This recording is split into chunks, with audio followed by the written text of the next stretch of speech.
Podcast besok Senin buat tanggal 5 Februari 2017. Ya gimana kabarnya?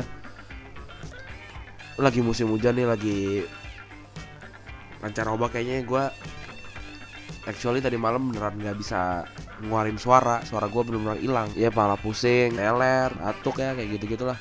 Kemarin sempat batuk terus sampai mimisan gitu saking kencengnya apa gimana gue nggak tahu. Bersin saking kencengnya sampai mimisan gitu. Ya gue harap yang dengerin selalu happy, selalu sehat. Ini kan udah tanggal 5 nih, tanggal 15 apa tanggal 12 gue. Tanggal 15 sih. Tanggal 15 itu tuh adalah hari coblosan, hari pemilihan kepala daerah. Yang gue concern adalah ini ya, ada 141 daerah if I'm not mistake. Ya gue gak mau googling, pokoknya sekitar ada 140-an daerah yang tanggal 15 nanti ada pemilu. Dan lu harus tahu, 9 dari 140-an itu calon tunggal. Jadi cuma ada satu calon di daerah tersebut. Tapi kalau lu bilang pasti menang dong karena nggak ada lawannya, ya belum tentu, karena nanti mereka akan berlawanan dengan kotak kosong. Jadi kalau pemilu di Jakarta, let's say ada 3 calon dan lu bisa milih nyoblos nomor 1, nomor 2, nomor 3. Tapi kalau di daerah yang cuma ada satu paslon aja nih, lu akan beda. Orang-orang yang nyoblos sana akan beda. Orang-orang nyoblos sana akan setuju atau enggak nih sama paslon ini. Kalau misalkan enggak, banyakan yang enggak setuju, maka akan dipegang jabatannya sama sama orang yang dipilih sama pemerintah langsung, dan akan diadakan pemilihan ulang di setahun kemudian. Gue nggak tahu ada 9 daerah itu, gue lupa apa aja, tapi seingat gue ada Pati, ada beberapa daerah lain. Ya lu carilah sendiri lah. Ya lucu aja gitu, ini kan demokrasi. Ya gue nggak tahu berbagai alasan kenapa nggak ada calon gitu. Tapi ya masa cuma satu gitu. Masa nggak ada yang mau buat perubahan apa gimana? Gue nggak. Ya kalau lu yang dari daerah situ mungkin lu bisa berdiskusi sama gue kenapa terjadi itu. Karena gue nggak begitu ngikutin. Kenapa nggak ngikutin? Karena beritanya jarang banget. Kita warga di luar Jakarta, gue yang gue cuma kelahiran Jakarta, terus sekarang gue merantau dan sekarang gue ada di Semarang. Gue end up di Semarang sekarang. Jangankan cuma nonton debat pasangan calon gubernur Jakarta ya, orang-orang di luar daerah tuh di luar daerah Jakarta ya masih dengerin azan maghribnya Jakarta gitu. Gue nggak ada masalah sama azan maghribnya Jakarta gitu. Tapi apakah harus kalau di Semarang sih ada sih azan maghribnya Semarang ada gitu. Tapi ketika di azan maghrib yang jadi misalkan kayak gini, taruhlah net ada azan maghrib Semarang, tapi ketika ada azan maghrib Jakarta itu akan dijadiin iklan. Acara yang terjadi, acara yang lagi play di saat itu, ya itu akan kepotong. Itu salah satunya. Kenapa Jakarta sangat spesial kayak gitu? Apakah karena dia cuma ibu kota apa gimana? Apakah kita harus tahu gitu apa yang terjadi di Jakarta, padahal yang terjadi di daerah kita sendiri kita nggak tahu dan kita cenderung nggak peduli jadinya. Ya gue yakin gue yang rame-rame di Twitter, ya gue sekarang masih main Twitter, dan ya gue udah nggak begitu main pet lagi sekarang karena menurut gue pet itu adalah gabungan dari Instagram dan Twitter. Which is gue main Instagram dan main Twitter, ya gue nggak begitu butuh pet lagi gitu. Ya gue udah agak lama nggak, meskipun nggak lama-lama amat lah, baru seminggu atau 2 minggu gitu. Ya gue mencoba mengurangi sih main pet. Ya di Twitter ya, di Twitter itu adalah gue jadi lupa gue mau ngomong apa. Jadi ya maksudnya di Twitter tuh, oh ya gue ingat, orang-orang yang rame di Twitter masalah politik ya itu belum tentu dari daerah Jakarta sih gitu. Yang rame-rame masalah politik Jakarta ya itu belum tentu orang Jakarta sih. Jadi yang deket lah, taruh Bekasi gitu, kayak gue atau bokap nyokap gitu. Kita rame ngomongin Jakarta.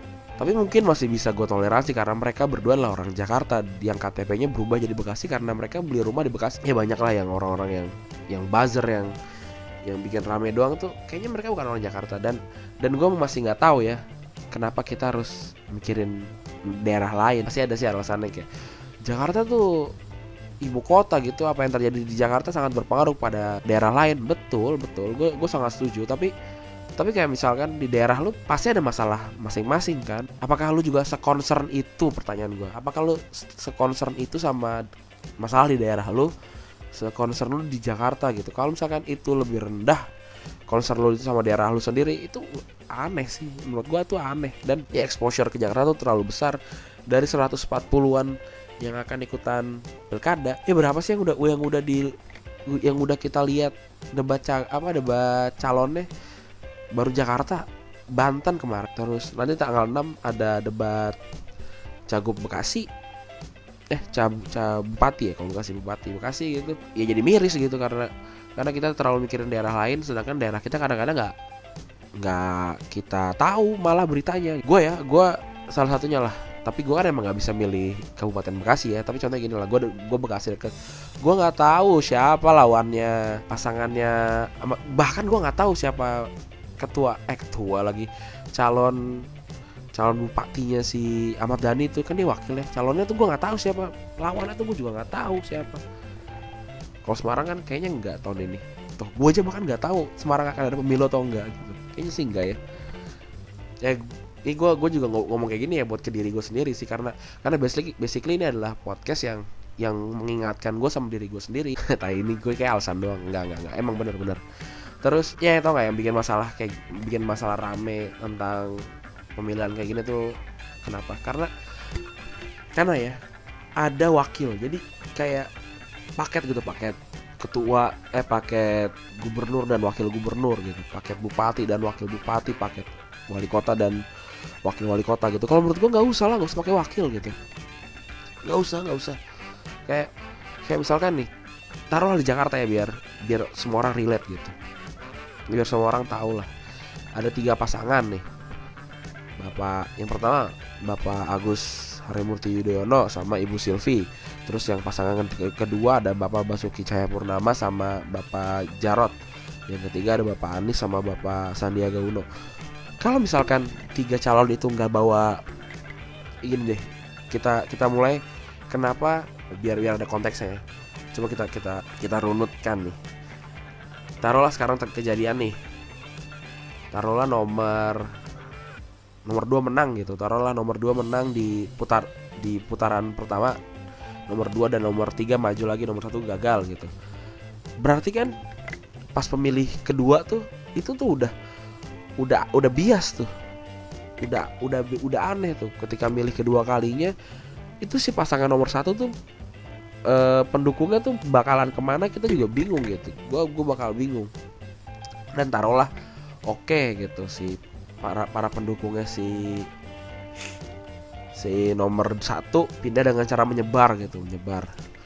Dan ternyata end up terakhir menang di peringkat 2-nya ada nomor 2, di peringkat 1-nya ada pasangan nomor 3 gitu. Udah kayak gitu. Tapi ternyata perbedaan sangat tipis. Nomor 3 menang di 54%, terus pokoknya perbedaannya tuh sangat tipis deh, tipis banget, sangat tipis.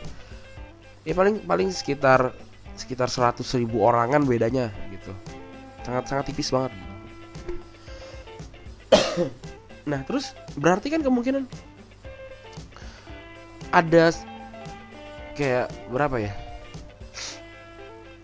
di 51 sama 49 gitu misalkan. Itu kan dekat banget tuh, cuma beda 2% doang. Nah itu tuh berarti kan kalau misalkan taruhlah yang paslon nomor 3 menang, berarti kan ada 49% warga DKI Jakarta yang nggak setuju sama dia. Ya jadi susah lah gitu, orang bikin program, bikin segala macamnya itu susah karena ada 49% orang yang nggak dukung. Yang dukung cuma 51 gitu. Dan di 51 itu ya ada komponen orang yang dari paslon 1. Berarti nggak 51 banget gitu. Jadi yang jadi wali kota, yang jadi gubernur pun itu bahkan kurang dari 50% pendukungnya. Itu gila sih, itu gila. Gimana caranya dia mimpin kota yang bahkan mayoritas nggak dukung dia gitu. Sama lah kayak Bapak Jokowi sama Bapak Prabowo gitu, kan beda tipis banget tuh. Nah Jokowi yang dukung banyak, mayoritas, tapi mayoritasnya juga beda jauh kok sama orang yang benci sama Jokowi karena dia dukung sama Bapak Prabowo gitu. Itu sangat tipis gitu. Jadi Jadi apapun yang Jokowi lakukan atau gimana lah, itu banyak yang nggak dukung karena tadi jumlah persentase sangat dikit, 51-49 misalkan, cuma beda 2% doang gitu. Nah gimana kalau gue akan menawarkan solusinya, gue nggak cuma asal ngomong aja. Gimana kalau kita bikin kayak pemilihan ketua kelas? Ya ini mungkin sangat sederhana tapi bisa dipikirkan lah. Aduh gila, sorry gue batuk terus. Gimana kalau kayak pemilihan ketua kelas, kayak ada 3 calon, nggak ada yang bawa wakil, semua dia mencalonkan diri sebagai gubernur aja, Pak Agus, Pak Ahok sama Pak Anies gitu. Taruhlah menang di 2 kali putaran. Putaran pertama Pak Agus kalah ya, biar sama nih sama yang kayak tadi. Gua nggak dukung calon manapun karena obviously gue nggak bisa milih. Agus kalah, Bapak Agus kalah. Bapak Agus cuma dapat 20% gitu misalkan. Bapak Ahok sama Bapak Anies dapat 45-35 gitu misalkan ya. Oke. Terus naik ke pemilihan kedua. Sama kayak tadi, kemungkinan yang dari 20% itu akan ada yang nyebar gitu. Taruhlah sama nyebarnya. Dan aduh sorry gue sendawa. Dan end up terakhir pasangan nomor urut 2 yang menang gitu. Ya udah nomor 2 jadi ketua, nomor 3 jadi wakil gitu. Terus nomor 1 yang tadi kalah jadi ya mungkin sekretaris atau bendahara ya, semacam-macam itulah, gue nggak tahu. Nah kan kalau misalkan pasangan dukungan kan misalkan orang yang lo pilih ada di pemerintah itu kan berarti kan 100% suara tuh bakal masuk gitu ke situ, dan pasti semua orang itu kan ngedukung nih. Jadi nggak ada halangan gitu, nggak ada halangan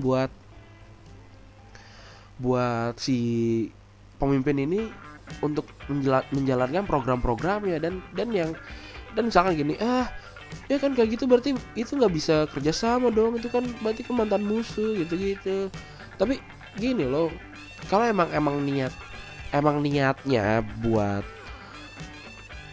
majuin Jakarta atau majuin satu daerah atau negara gitu, lu kerja sama siapapun oke sih menurut gue.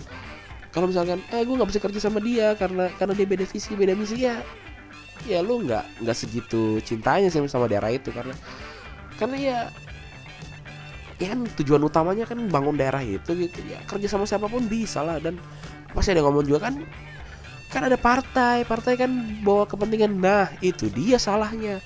Kalau misalkan kita udah tahu yang salah partainya, nanti waktu ketika partai interupsi ke calon yang kita pilih dan yang menang itu, kita bisa bantai partainya gitu. Kita bisa serang partainya bareng-bareng. Kita bisa melindungi pilihan kita untuk idealis gitu. Jadi bisa gitu ya. Gue nggak tahu makanya kenapa nggak digalakan cara ini gitu. Padahal kan di zaman dulu ya, di pemilihan Pak Gus Dur pemilihan pas Gus Dur sama Megawati kan gitu kan, kalau nggak salah nggak ada wakil. Gue sorry gue nggak baca, tapi ya gitulah intinya. Ini udah ya 16 menit. Sorry batuk terus ya, tapi kayak udah itu aja. Semoga maksudnya semoga maksudnya dipahami. Ya gue nggak begitu kuat sih kalau di dislike gitu di video gitu, di komen aneh-aneh gitu ya. Nggak usah komen aneh-aneh lah. Kalau setuju, kalau nggak diem. Nggak ya terserah lu mau ngomong apa. Gue welcome lah ya. Makasih udah dengerin. Besok Senin buat tanggal 5 Februari udah beres. Lu dengerin besok tetap Senin. Bye bye.